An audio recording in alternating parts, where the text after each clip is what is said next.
$3.7 billion. According to the Center for Strategic and International Studies, that is what Operation Epic Fury cost America in its first 100 hours. Not over a year, not over a quarter. In 4 days, $891 million. According to the Penn-Wharton budget model, that is what the United States is burning every single day in Iran. More than the annual GDP of some countries, evaporating over Iranian airspace every 24 hours. But here is what nobody in Washington is talking about. While America hemorrhages nearly $1 billion a day dropping bombs on Iran, China has not fired a single bullet, has not spent a single yuan on munitions, and has not lost a single soldier. And yet, according to Chatham House, China is on track to emerge from this conflict having achieved every single one of its long-term strategic objectives at America's expense. That is not patience, that is strategy. And Washington just walked right into it. Welcome to frozen assets. The world is shifting. And what's happening behind the headlines is about to change everything. They told you this war was about stopping Iran's nuclear program. They told you it was about neutralizing a terrorist regime. According to the White House, America's warriors are, and I quote, obliterating the Iranian terror regime with unrelenting force. Secretary of War Pete Hegseth insists this is not Iraq. President Trump projected the campaign would last 4 to 5 weeks. Their argument sounds straightforward. Iran was on the verge of a nuclear weapon. Diplomacy failed. The February 26th ultimatum expired. Military action was the only option left. They point to Iran's retaliatory strikes on Gulf states, the 500 missiles and 2,000 drones launched across 9 countries, as proof that Iran was always the aggressor. It sounds reasonable. It sounds responsible. It sounds like a lie. Here's what they do not mention. According to CNN, the USS Abraham Lincoln Carrier Strike Group was pulled directly from the South China Sea for this operation. The most powerful naval asset America had positioned against China is now sitting in the Persian Gulf. According to the Council on Foreign Relations, the 2026 National Defense Strategy, released just weeks before the war, does not mention Taiwan by name. The same strategy that identifies China as the most powerful state relative to America since the 19th century somehow forgot to mention the most dangerous flashpoint in the Indo-Pacific.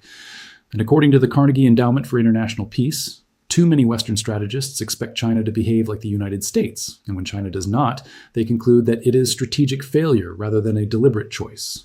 Evan Feigenbaum wrote that in March 2026. Read it again. Beijing is not failing to respond. Beijing is choosing not to respond. Because responding is not necessary when your rival is destroying himself. But do not take my word for it. According to Zhu Zhaoyi, director of Peking University's Middle East Institute, America's deep involvement in military conflict in the Middle East inevitably diverts its strategic resources and attention, objectively constraining its capacity to sustain pressure on China in the Indo-Pacific. That is not Western speculation about Chinese strategy. That is a Chinese strategist explaining exactly what Beijing is thinking. In plain language, according to the Middle East Institute, Chinese satellites and intelligence platforms have been actively observing U.S. and allied deployments near the Gulf of Oman. Every flight pattern, every weapon system, every electronic warfare signature cataloged in real time.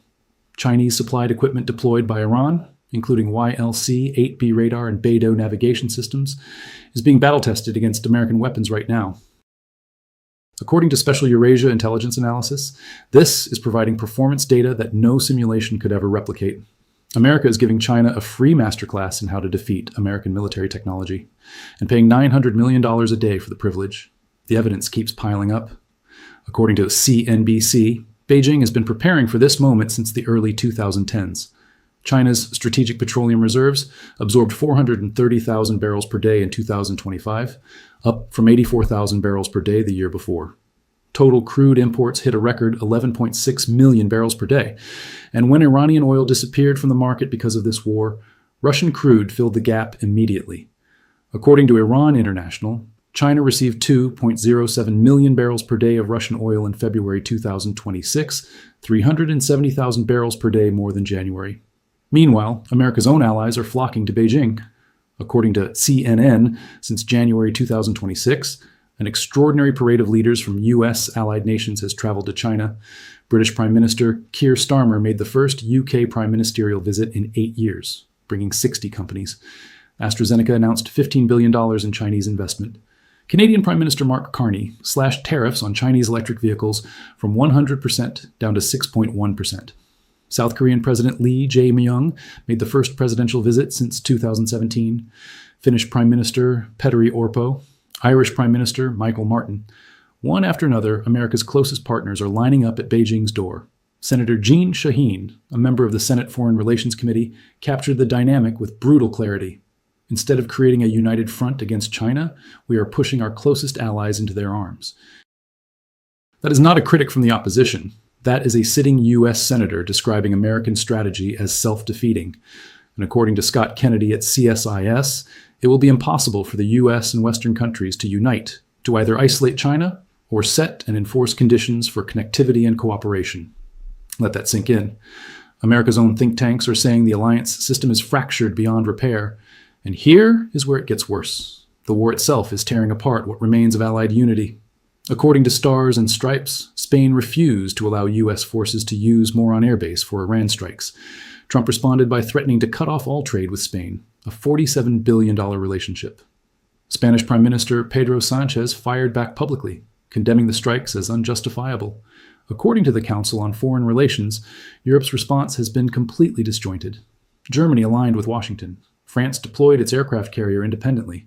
The UK tried to split the difference, permitting limited defensive operations, while insisting it was not joining the war.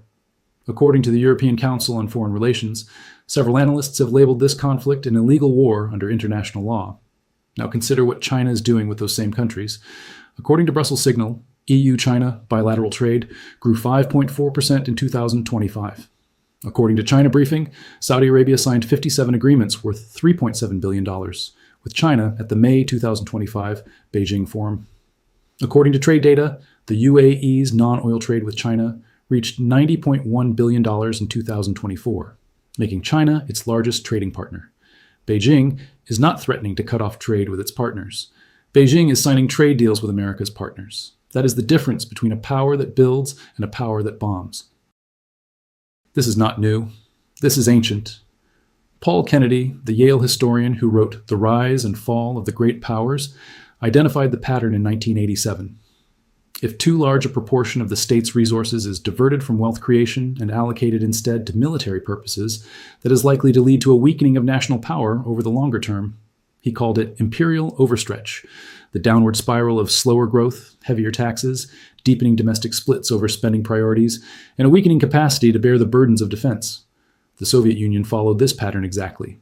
Moscow committed nearly 1 million soldiers to Afghanistan over a decade, hemorrhaging billions, while the United States, its strategic rival at the time, invested in economic growth and technological innovation.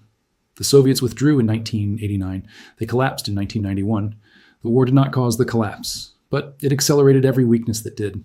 Habsburg Spain offers the same lesson. Kennedy called it one of the greatest examples of strategical overstretch in history. Wealth from the Americas was consumed by military campaigns across multiple European fronts, while commercially focused rivals, the Netherlands and England, rose to dominance without matching Spain's military spending. Now apply the pattern to today. According to CSIS, the U.S. defense budget approaches $1 trillion. America's combined spending on Vietnam, Afghanistan, Iraq, Syria, and now Iran totals approximately $6.2 trillion and counting. During these same decades, China's economy grew from a fraction of America's GDP to its largest competitor. China's military budget grows at 7% annually according to the International Institute for Strategic Studies, sufficient to dominate the Indo-Pacific, while America spreads its forces across the globe. The ISS highlights relative U.S. naval decline vis-a-vis China, driven by chronic shipbuilding delays and inadequate industrial capacity. America is building bombs. China is building ships. Here's what this means for the world. According to Goldman Sachs, oil markets are now pricing in a $14 per barrel risk premium because of the Strait of Hormuz disruption. Brent crude surged from $60 at the end of 2025 to approximately $90 by early March. According to CNBC, European natural gas spiked 70% in a single week. Deutsche Bank warned prices could reach $200 per barrel if Iran fully enforces the Hormuz closure with mines. Every dollar of that price increase punishes America's allies more than America itself. Japan imports 95% of its crude from the Middle East. South Korea depends on the region for 70% of crude and 20% of LNG imports. Europe just began recovering from the Russian energy shock of 2022. Now the Iran conflict has revived what Euronews called the specter of an energy crisis.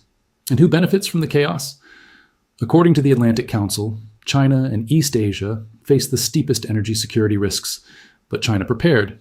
Its allies did not. America's allies are paying the price for a war they did not choose, did not support, and cannot escape. Based on current trajectory, this war will cost America far more than the Pentagon projects. Trump says 4 to 5 weeks. Iran's foreign minister Araghchi warns it will be ferocious and drag on far, far longer. If history is any guide, and it always is, the costs will exceed every estimate. According to the Penn-Wharton budget model, a 2-month campaign could reach $40 to $95 billion. Only $200 million of the spending so far was actually budgeted. Based on the pattern of every empire that has overextended militarily, while a rising rival accumulated economic leverage, China will emerge from this conflict with stronger trade relationships across the Middle East, deeper ties with European and Asian nations, fleeing American unpredictability, and a weakened American military posture in the Indo-Pacific, not because China won anything, because America gave it away. If current trends continue, according to Chatham House analysis, the weaker the Iranian regime gets from U.S. military strikes, the more diplomatically, economically, and technologically dependent on China it will become. Washington will have spent hundreds of billions of dollars to hand Beijing a client state. That is not victory. That is subsidy. History does not repeat, but it echoes. And right now, the echo is deafening. If this changed how you see the world, subscribe. The future is being decided right now. I will show you how.